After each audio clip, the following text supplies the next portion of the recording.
Tuhan Yesus, Engkau datang dan memanggil kami yang berlelah dan menanggung berat untuk mendapatkan damai sentosa di dalam Engkau.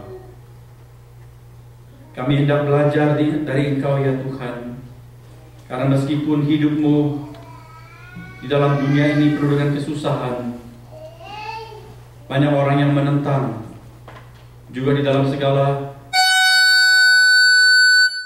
keprihatinan, kemiskinan. Namun Engkau begitu tabah, hidupmu selalu penuh dengan syukur dan sukacita. Kiranya kami mendapatkan berkat dari Engkau sendiri seperti Engkau sudah memilikinya dan menunjukkan itu di depan kami. Tuhan, kami hendak membuka firman-Mu pada malam perayaan Natal ini. Kami mengucap syukur, kami boleh menggunakan waktu teduh, lepas dari segala macam kesibukan pekerjaan, kesibukan tugas, segala kepusingan, beban-beban kehidupan. Kami meneduhkan diri di hadapan Tuhan. Berfirmanlah ya Tuhan. Berilah kami mendengar suara-Mu yang lembut dan memperoleh berkat dari sabda-Mu yang hidup dan yang menghidupkan ini. Berkati anak-anak kami juga di dalam kelas, supaya sejak kecil mereka bukan cuma mendengar cerita-cerita Alkitab, namun mereka boleh mengerti peristiwa sejarah Tuhan Yesus datang menyelamatkan manusia, dan mereka memperoleh keselamatan itu juga, supaya hidup mereka berbahagia sepanjang Tuhan memberikan mereka umur. Terima kasih. Dalam nama Tuhan Yesus kami sudah berdoa. Amin.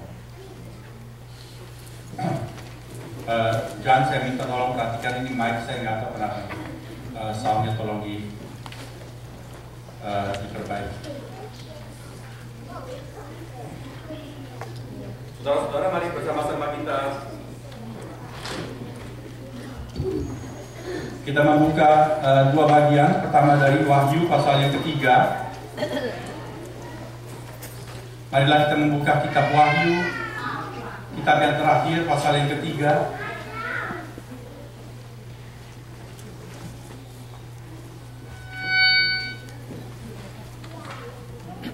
Ayat 14 sampai dengan ayat yang ke-22.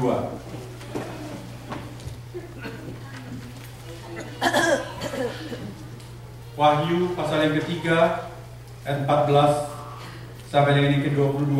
Saya hendak bacakan buat kita sekalian, dan kemudian saudara siapkan yang sudah diberikan batas, yaitu di 2 Korintus pasal yang ke-8 ayat yang ke-9. Demikian firman Tuhan. Dan tuliskanlah kepada malaikat jemaat di Laodikia, inilah firman dari Amin, saksi yang setia dan benar, permulaan dari ciptaan Allah. Aku tahu segala pekerjaanmu, engkau tidak dingin dan tidak panas. Alangkah baiknya jika engkau dingin atau panas. Jadi karena engkau suam-suam kuku dan tidak dingin atau panas, aku akan memuntahkan engkau dari mulutku. Karena engkau berkata, aku kaya, dan aku telah memperkayakan diriku, dan aku tidak kekurangan apa-apa. Dan karena engkau tidak tahu bahwa engkau melarat dan malang, miskin, buta, dan telanjang, maka aku menasihatkan engkau, supaya engkau membeli daripadaku emas yang telah dimurnikan dalam api, agar engkau menjadi kaya, dan juga pakaian putih, supaya engkau memakainya, agar jangan kelihatan ketelanjanganmu yang memalukan, dan lagi minyak untuk melumas matamu, supaya engkau dapat melihat. Barang siapa kukasihi, ia kutegur dan kuhajar. Sebab itu relakanlah hatimu dan bertobatlah. Lihat, aku berdiri di muka pintu dan mengetuk. Jikalau ada orang yang mendengar suaraku dan membukakan pintu, aku akan masuk mendapatkannya, dan aku akan makan bersama-sama dengan dia, dan ia bersama-sama dengan aku. Barang siapa menang, ia akan kududukkan bersama-sama dengan aku di atas tahtaku, sebagaimana aku pun telah menang dan duduk bersama-sama dengan Bapakku di atas tahtanya. Siapa bertelinga, hendaklah ia mendengarkan apa yang dikatakan Roh kepada jemaat-jemaat. Saudara, kita buka ayat emas di surat Korintus yang kedua, 2 Korintus pasal yang ke-8, ayatnya yang ke-9.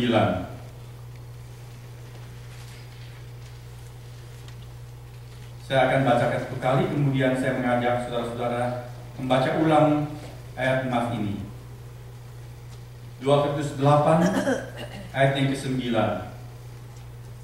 Karena kamu telah mengenal kasih karunia Tuhan kita Yesus Kristus, bahwa Ia yang oleh karena kamu menjadi miskin, sekalipun Ia kaya, supaya kamu menjadi kaya oleh karena kemiskinannya. Kita baca bersama-sama. Karena kamu telah mengenal kasih karunia Tuhan kita Yesus Kristus, bahwa Ia yang oleh karena kamu menjadi miskin, sekalipun Ia kaya, supaya kamu menjadi kaya oleh karena kemiskinannya. Saudara-saudara, sudah berapa kali kita merayakan Natal? Marilah kembali pada petang hari ini kita merenungkan apakah sebetulnya makna dan maksud tujuan Natal. Mengapa Tuhan Yesus lahir ke dunia? Untuk apa? Sasaran apa yang hendak Dia capai dengan kelahirannya ke dalam dunia? Saudara-saudara, hari ini tema kita adalah supaya kita menjadi kaya. Hendaknya Roh Kudus kemudian nanti memberikan pengertian kepada saudara dan saya bahwa Tuhan Yesus datang dengan satu tujuan, yaitu supaya saudara dan saya menjadi kaya. Kita mungkin berpikir, sekarang ini pun aku tidak berkekurangan. Aku sudah merasa cukup hidupku. Bahkan boleh terbilang orang yang punya barangkali, kita punya deposit cukup di bank, kita punya rumah, kita punya stok. Kita bisa terbilang orang kaya meskipun bukan termasuk orang yang paling kaya. Tapi marilah kita merenung sebentar. Apakah yang Tuhan maksudkan waktu Dia berkata, Yesus datang, Dia menjadi miskin meskipun Dia sangat kaya, supaya saudara dan saya menjadi kaya karena kemiskinannya. Apa maksud Tuhan? Satu hal yang perlu kita mengerti, bahwa Alkitab atau di dalam firman Tuhan seringkali menggunakan istilah-istilah yang sepertinya kita mengerti, namun ternyata mempunyai sudut pandang yang berbeda, mempunyai perspektif dan mempunyai makna yang tidak seperti umumnya kita mengerti. Ambil contoh saja mengenai mati. Pada waktu Allah menciptakan alam semesta dan kemudian menempatkan manusia pertama di taman yang sangat indah, sangat makmur, subur, di Taman Firdaus itu, Allah berfirman kepada kedua manusia pertama itu, khususnya pertama kepada Adam. Allah berkata, janganlah kamu makan buah yang di tengah taman itu. Kalau pada hari kamu memakannya, kamu akan mati. Tapi kita tahu kemudian manusia tidak taat kepada perintah Allah. Digoda oleh si ular tua, Hawa memetik buah larangan tersebut, dia memakannya. Apakah dia langsung mati? Apakah Hawa mati, saudara? Dari mana kita tahu dia tidak mati? Dia bisa bukan cuma makan, tapi dia membawa buah itu kepada Adam suaminya. Dan Adam juga makan. Apakah mereka mati? Tidak. Mereka masih bisa merasa takut. Mereka kemudian lari bersembunyi. Mereka menyemat daun, membuat cawat. Mereka tidak mati. Setelah itu mereka diusir keluar dari taman. Mereka masih beranak pinak. Mereka melahirkan Kain, melahirkan Habil, dan seterusnya. Mereka tidak mati. Apakah Tuhan bohong? Apakah Tuhan salah?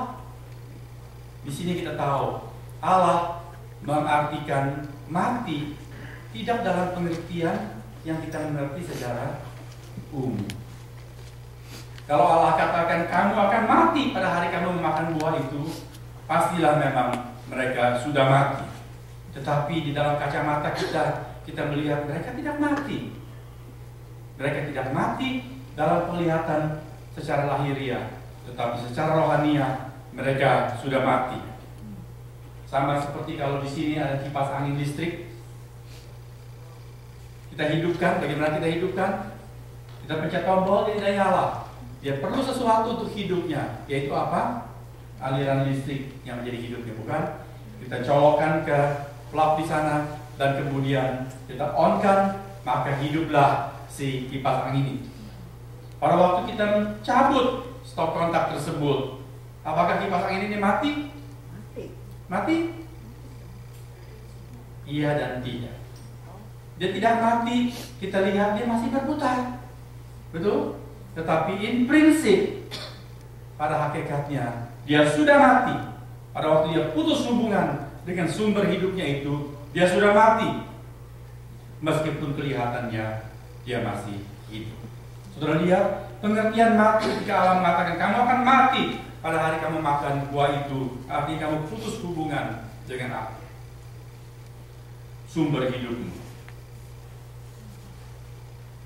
Sekarang mengenai soal kaya dan miskin, apakah maksud Tuhan ketika dia mengucapkan kata-kata sepertinya sudah sangat kita mengerti, bahkan yang sangat kita minati, tentang kekayaan atau soal kemiskinan? Tuhan Yesus berkata, berbahagialah orang yang miskin di hadapan Allah.